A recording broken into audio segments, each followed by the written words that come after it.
Hello student.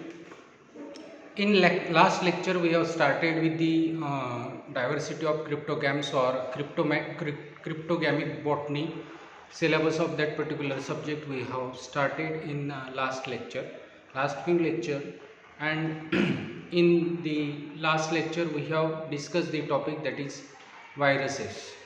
We have gone through the general characteristics of viruses, and in today's lecture we are going to move further for that uh, topic in the cryptogamic botany or diversity of cryptogams.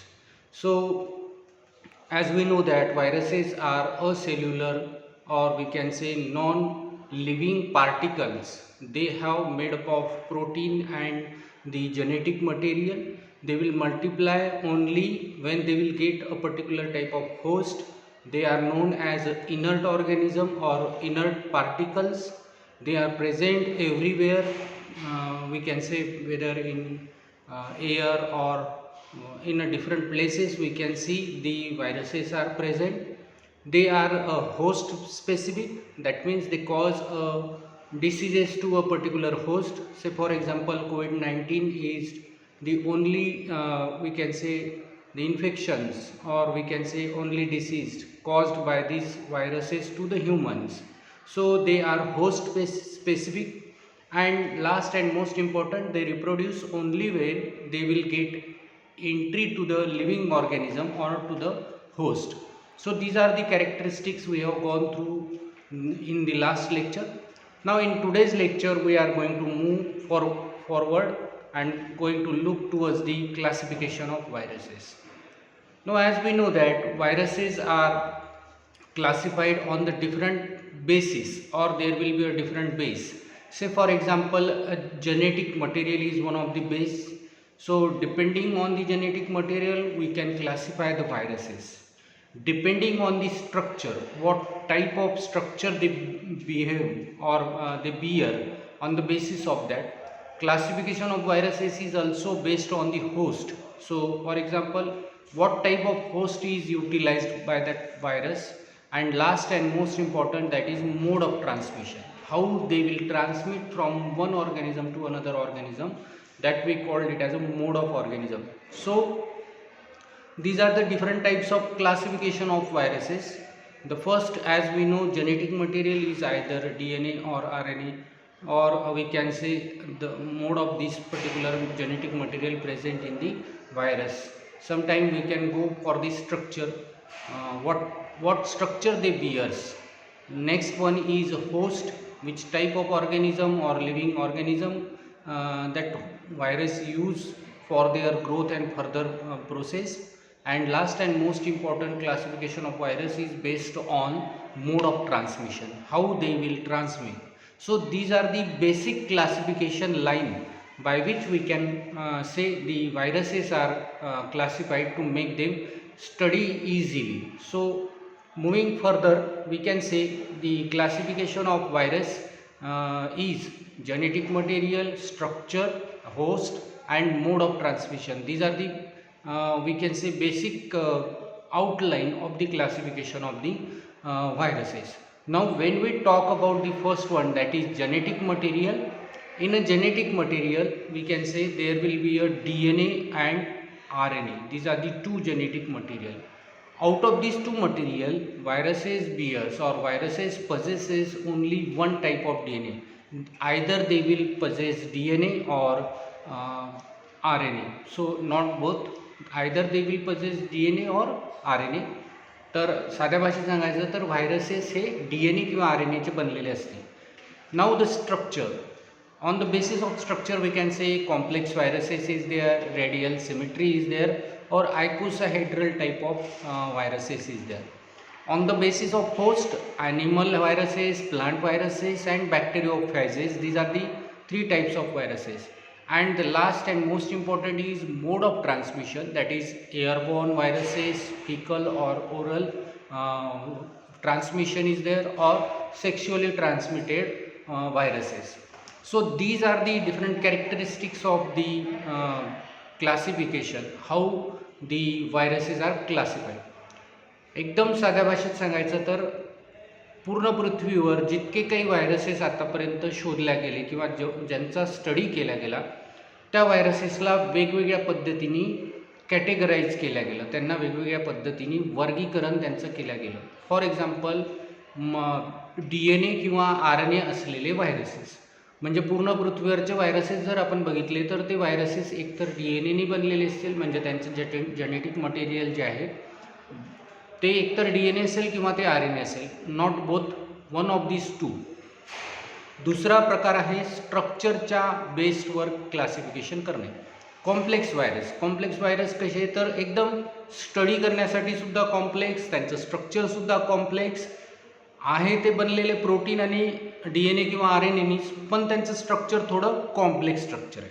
किंवा radial symmetry, म्हणजे जर आपण त्या व्हायरसला cut केलं तर त्याचे exact 2 भाग होऊ शकतील अशी सिमेट्री असलेले, रेडियल सिमेट्री असलेले व्हायरसेस.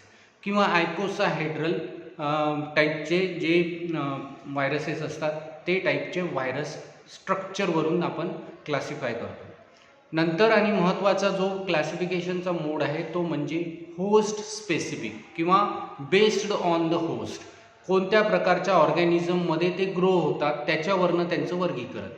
जसं की आपल्याला माहिती आहे की काही व्हायरस हे फक्त आणि फक्त ॲनिमलमध्ये वाढतात, काही व्हायरस फक्त आणि फक्त प्लांट्सवर ग्रो होतात, आणि काही व्हायरसेस जे फक्त बॅक्टेरियामध्ये ग्रो होतात.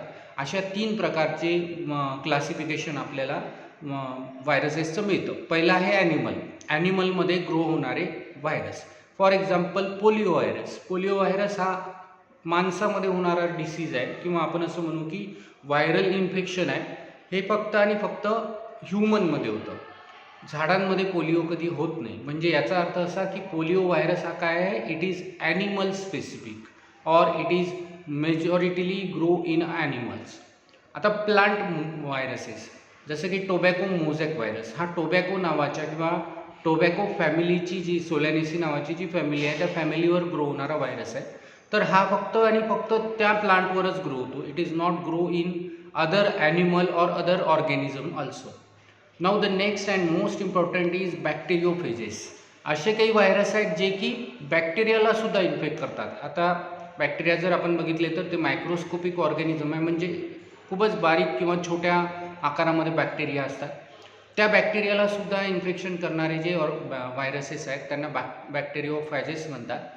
तर अशा प्रकारचं क्लासिफिकेशन म्हणजे होस्ट स्पेसिफिक क्लासिफिकेशन. नेक्स्ट आहे मोड ऑफ ट्रान्समिशन, म्हणजे हवेमधून पसरणारे, फिकल मॅटरमधून किंवा पाण्यामधून आपल्या बॉडीमध्ये जाणारे आणि मग आपल्याला इन्फेक्शन होणारे, किंवा सेक्शुअली ट्रान्समिट होणारे, जसं की HIV व्हायरस हा आहे. तर HIV व्हायरस हा सेक्शुअली ट्रान्समिट होतो. तर हे सगळे जे आहेत हे मोड ऑफ ट्रान्समिशन आहे. काही आणखी मोड ऑफ ट्रान्समिशन असू शकतात. इन्सेक्टपासनं ट्रान्समिट होणारे सुद्धा आपण असं म्हणू की काही व्हायरसेस आहेत जे की प्लांट्समध्ये आपण जनरली बघतो की व्हायरसेस एका झाडावरनं हे जे इन्सेक्ट्स असतात हे जे एका झाडावरनं जेव्हा दुसऱ्या झाडावर जातात तेव्हा ते व्हायरसेसला ट्रान्समिट करत असतात. So these are nothing but the different classification scheme of viruses. Now moving to the next, that is classification based on the host. तुमच्या सिलेबसमध्ये हा महत्त्वाचा टॉपिक दिला आहे की classification of virus based on होस्टवरून तयार केलेला क्लासिफिकेशन किंवा होस्टवर वर्गीकरण असलेला क्लासिफिकेशन. तर animal viruses, plant viruses and bacteriophages, these are the 3 main categories which is available in a host specific classification. Animal virus मी आत्ताच सांगितलं की जे ॲनिमलला इन्फेक्ट करणारे आहे, जसं की रॅबिज व्हायरस आहे, पोलिओ व्हायरस आहे, COVID-19 आहे किंवा HIV व्हायरस आहे. हे सगळे जे आहेत हे ॲनिमल व्हायरसेस आहेत. They specifically grow in animal only, they multiply in animal and they infect only in to the animals only. Now moving to the next, that is plant virus. Plant virus नावच सांगतो की प्लांटमध्ये grow होणारे viruses आहे. Tobacco mosaic virus माहिती आहे तुम्हाला, TMV आपण त्याला म्हणतो. देन बंची टॉप ऑफ बनानावर होणारा व्हायरल इन्फेक्शन आहे. देन आयकोसाहेड्रल नावाचं प्लांट व्हायरस आहे किंवा हा टाईप आहे, एक प्रकार आहे व्हायरसचा. So these are nothing but the different examples of plant viruses. आणि बॅक्टेरियोफेजेस आपण आधीच डिस्कस केलं की असे व्हायरस जे बॅक्टेरियाला इन्फेक्ट करतात, बॅक्टेरियामध्ये इन्फेक्शन्स ते देतात.